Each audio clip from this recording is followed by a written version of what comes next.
you know, Meyer, I don't have my ounce of gold with me right now, but here's a receipt. My gold is deposited at such and such bank, so here's my receipt for gold. You know, let me have a fine men's suit, or let me have, you know, some chickens, or let me have whatever I'm gonna need, right? Let me have oil, or let me have construction materials, or whatever, anything. The idea is currency only came about because people didn't want to have to carry around gold and silver all the time. They wanted to be able to just conveniently go out and buy stuff and not have to carry around a bunch of metal. So that's how you got to currency. Currency is not really what it, or today, currency today is not really what it started out to be 100, 200, 300 years ago. Currency started out to be, hey, I'm going to give you this piece of paper. The gold is at that bank. You can go to the bank and you can get back the gold if you want it, but instead, I'm just going to give you this piece of paper. It's called a dollar. That's how currency developed. Now, since then, we've disconnected the dollar from gold, and now all we do is trade these pieces of paper. But if you look at this piece of paper, aside from the fact that it happens to have a 20 on it, and aside from the fact that it has this guy's picture on it, Jackson, and aside from, you know, the fact that it says United States of America, this is just a piece of paper, right?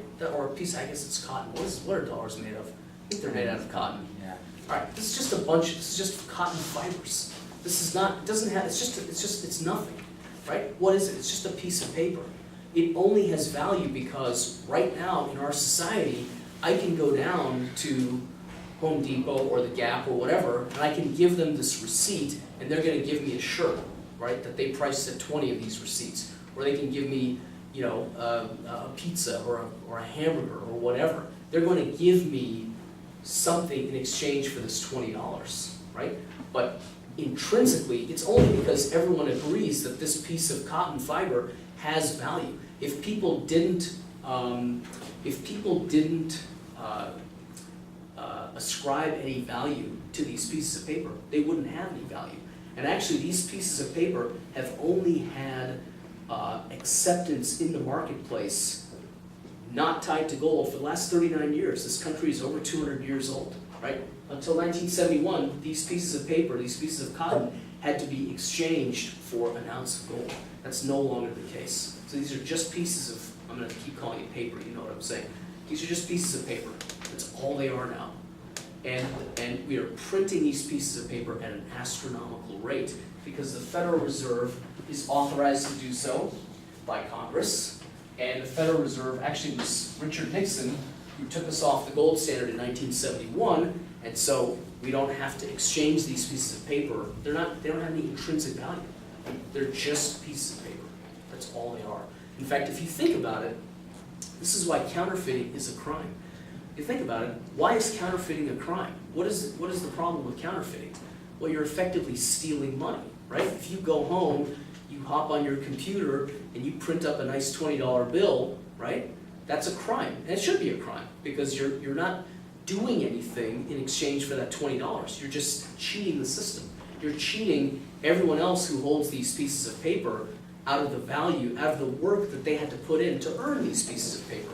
You had to go to the Gap. You had to spend 2.5 hours to earn this $20. If someone's just sitting at home and they print up a $20 bill and then they go out and they you know, see a movie or they buy a shirt or they buy a hamburger or a pizza or whatever, they haven't done anything for that money. That's why counterfeiting is a crime. It's stealing from the people.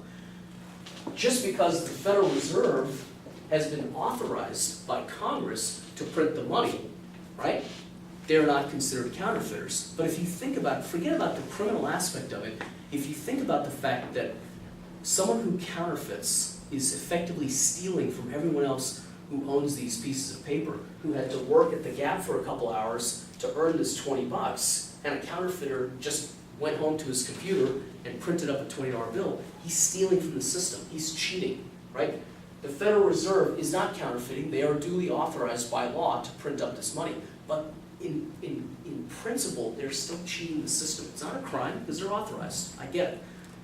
But they're not doing anything for the money. They're not working at the Gap.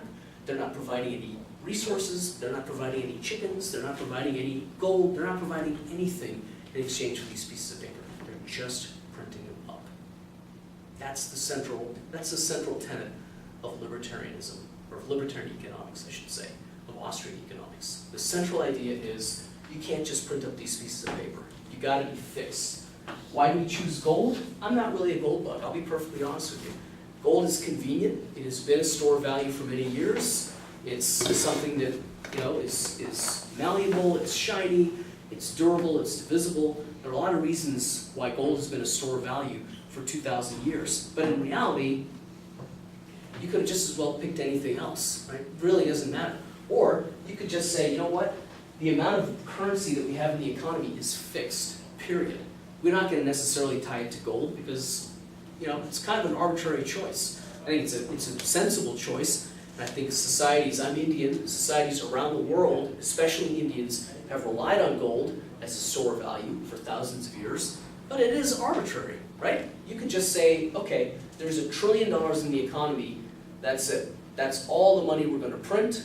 We're not going to necessarily tie it to anything, but we're just going to limit it to $1 trillion or $100 or pick a number. It doesn't matter, right? Then the game is fair. Right now the game is fixed. Everybody who earns $1, everybody who works at wherever they work to earn a wage, to earn a salary, the Federal Reserve is not contributing anything to the economy. They're just printing out these pieces of paper and then they're using it and they're effectively stealing from the system. That's the principle of Austrian economics, is that you want to fix. We choose the gold standard because it's convenient. There's nothing really particularly, I mean, if I had a hunk of gold, if this was a hunk of gold instead of a hunk of chocolate, I mean, a hunk of chalk. See, I'm hungry, you can tell. If this was a hunk of gold instead of a hunk of chalk, but I didn't tell you that it was gold and it was just something shiny, you wouldn't necessarily know. You might think it's, you know, who knows what you might think. You might just think it's a rock. You know, it might be dirty. You might think it's just, you know, it could be anything. You don't know what's valuable, what's not valuable. So I acknowledge that the choosing of gold is arbitrary. It's not necessarily, you know, it's convenient. I think it makes sense. But you don't even have to fix to gold. You can fix to anything. Or you can fix to nothing. You can just say, we're going to stop printing more money. We're just going to leave whatever money's out there. That's what you get. The Federal Reserve is going to shut down. End of story, right? I don't know, politically, right now that's not feasible because no one, this story that we're talking about here today, no one really even knows this, probably outside of this room. I mean, you know, a few people know it, a few people who care about libertarianism and Austrian economics understand what's happening. I think in time, people are going to understand what happens even more because eventually, we can talk about this further. I mean, basically, the problem of Austrian economics is not just now limited to the United States, because what have we done? We have now indebted ourselves to foreign creditors, right? The Japanese, the Chinese, the English, and a lot of the oil exporters in the Middle East have all bought a lot of these dollars, right? They've accepted dollars in exchange. In the case of the Middle East, they've accepted it in exchange for oil. Well, oil is useful, right? Oil is something you refine into gasoline, you put it in your car, you get to drive around. What are those oil exporting nations holding? They're just holding these pieces of paper. And what's going to happen now is that we've gotten into so much debt. Do you guys talk about the national debt at all in classes? You guys talk about like funded debt? I think we're at 14 trillion now. What's the debt? We're almost there. Something like that. Okay, so you've got now debt.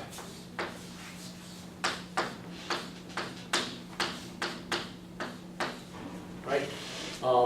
You also have what they call unfunded liabilities, Social Security and Medicare. The estimates of Social Security and Medicare debt vary widely, but they're somewhere in excess of $50 trillion. Hard to know what the exact number is because it depends on actuarial assumptions and how long do people live and when do they claim their benefits and all that other stuff. Go ahead. Unfunded liabilities, there's like future payouts, so it's basically like Right. future debt that you don't have now, right? Exactly. So let's say you have, what do you have? How many baby boomers do we have in this country? 70 million? 60 million? I think It's a big number. 65. I think it's something like 60 million. It might be more. What do you know what the number is? I think around 60. Probably 60 million. It might be more. It might be less.